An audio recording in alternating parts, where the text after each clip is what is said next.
Welcome to Slave Ship TV. Well, what I want to discuss with you today is the secrets of the society we live in. Now, as I speak, I do not need your permission to expose whatsoever, because I am free man, although we are not in a free society. South Africa is my native land. Okay, well, what I really want to discuss with you is really the Freemason agendas to South Africa and what's actually happening.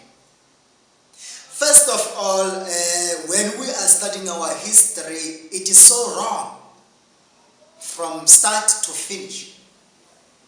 First they say, well, when the colonial masters comes to Africa, they sold spoons and mirrors to our people.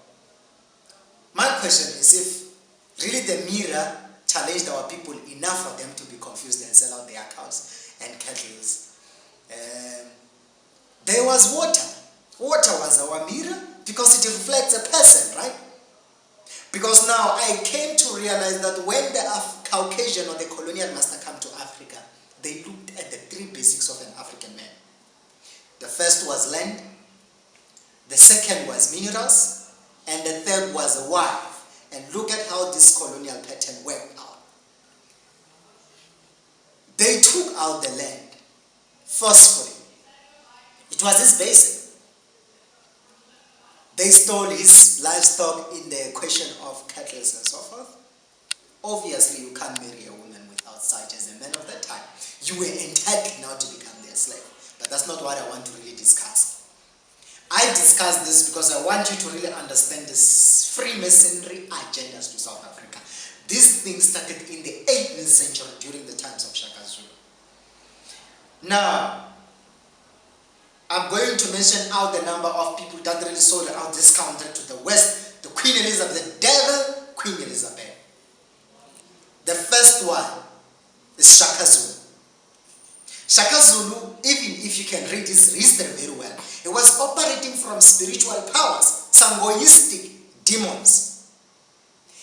And the colonial master as well had the demons, the Freemason demons. That's because Shaka Zulu and these people were having common relations one way or the other. He sold out because they met during the night. It comes to Mandela. If you say Mandela freed you, I have a question to ask you, brothers and sisters. Mandela was in Robben Island. You were in the grassroots position. People were dying while Mandela was in jail. Where and when and how did he fight for you? People will say Mandela formed Umkhonto weSizwe, and that's wrong. Mandela was part of the people that formed Umkhonto weSizwe. Mainly the merge and the agreements between the Communist Party and the ANC, whereby the Communist Party is the one that depended actually the existence of the military wing of the ANC as the approach of the armed struggle. Number two, I hear people saying Mandela was a railroad. I understand that he so much. The Freedom Charter. The Freedom Charter was written by mainly two communists. I forgot their names, but they are Caucasian. Communists. Mandela was just an entity. How many people? Look at the number of the people that wrote the Freedom Charter by his name.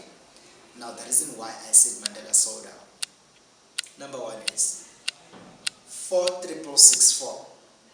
is the sign of Satan. And that was Mandela's number in prison. Thereafter, people always say, in 1982, the Cuban government have intimidated South Africa that if Mandela died because he was having a heart disease, they are going to bomb South Africa. People believe that is the reason why Mandela was moved from Robben Island to Pilsmore prison, whereby he was given medication in the house. But others like me, who knows that Mandela was out of prison from 1982. In Cape Town, was just in some secret house. It was not the question. It's because the reason, why don't you ask yourself, Mandela was a threat. Dr. Martin Luther King from the States was a threat. He was killed. Malcolm X was killed. Steve Biko was killed. A number of people were killed. Why was Mandela killed? Not killed. Meanwhile, he was a threat and was one of the main famously known men, and he was contained and under their containment. But they never killed him because he was part of the Freemason agendas. They said, okay, no, the 46664 number was his jail number, but even out of prison, Mandela was still having a 46664 initiative. There was even the Vodacom sponsorship for the program, whereby we even had the Slaughterbags 46664 to show that the 46664 is not actually the prison number. That's what it's all about. And you look at how Chris Hani died. Chris Hani's death was planned. Remember when Chris Hani had his first address after the tripartite alliance idea came to pass? Look at that video carefully, whereby Chris Hani stand to address the masses. Look at Mandela's face. You will realize that Mandela knew what was going to happen, and that was in 1991. Mandela knew that what was going to happen with Chris Hani. Because if Illuminati never took part, we are led by the demons. If we are not led by the demons, then how did apartheid happen?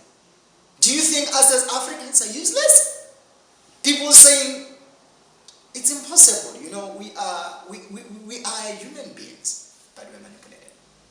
Mandela sold out the country, and Shaka Zulu sold out the country, and Jacob Zuma Msholozi is busy still maintaining the very same stack. That's why Mbeki was not liked.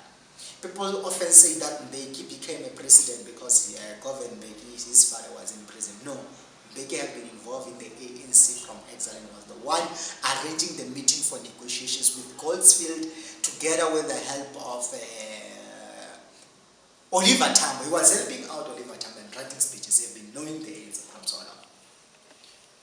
So my question may be complicated, brothers and sisters. But with Slave Ship TV, my main idea is to say, I hear many people saying that the Freemason is something of the West. The Illuminati is an American thing. Illuminati exists in South Africa. We are led by such people. Queen Elizabeth leads South Africa, not the ANC, not these political parties. How about the 128 US missions on South Africa? What are they all about? How about the secret being? All those are the Freemasonry agendas to this country. And I'm about to write a secret book to really make brothers and sisters aware of what's happening in the country. Right now, I'm busy. I may say I have finished writing a book, a message to black men in converted commas in Africa, because we are not black, we are African. Black can only be objects. We are not objects, we are human beings. Why should we be called black people? Black is disaster and death, and we are human and living. That means we are African. If you call Caucasians, Europeans, and Americans whites, then why do you call those from Asia? Why don't you call them whites? Because they have got the same skin color.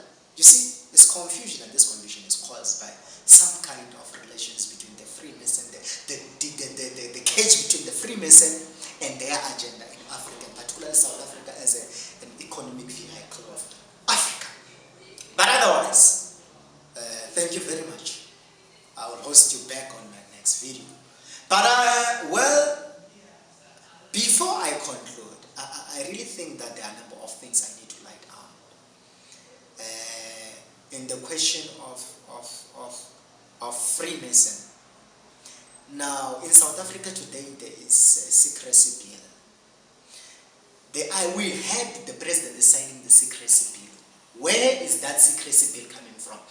It was not said that the president is introducing the secrecy bill. Jacob Zuma was signing it. So now,